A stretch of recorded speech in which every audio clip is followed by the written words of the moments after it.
আসসালামু আলাইকুম ওরহমতুল্লাহি ওয়াবারাকাতুহু।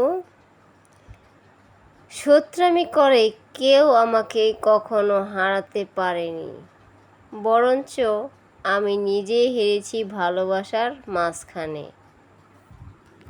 অতএব শত্রুমি করে কিছুই হবে না, কিছুই পাওয়া যাবে না। সবাই আল্লাহকে ভয় করো, আল্লাহর পথে চলো।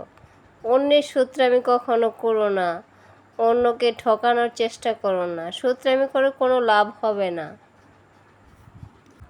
যার জন্য কুয়া খুঁদবে সে কুয়ার মধ্যে তুমি নিজেই পড়বে, অন্যের কিছু হবে না। অতএব মানুষের শত্রুমি করো না, মানুষকে ভালোবাসতে শেখো। সব সময় মনটা পরিষ্কার করে মানুষকে ভালোবাসবে, উজাড় করে দেখবে আল্লাহ রাব্বুল আলামিন তোমার সব ভালো করবে। আর যদি মানুষের ক্ষতি করতে চাও, তুমি ক্ষতি করে এসে 1 সেকেন্ডও পার হবে না, তোমার ক্ষতি আবার আরেক দিক দিয়ে আল্লাহ রাব্বুল আলামিন করে দেবে। অতএব মানুষের ক্ষতি করো না, মানুষকে ভালোবাসতে শেখো। তো সবাই ভালো থাকো, সুস্থ থাকো। আল্লাহ হাফেজ। আমার কথাগুলো মনে রেখো এবং স্মরণে রেখো।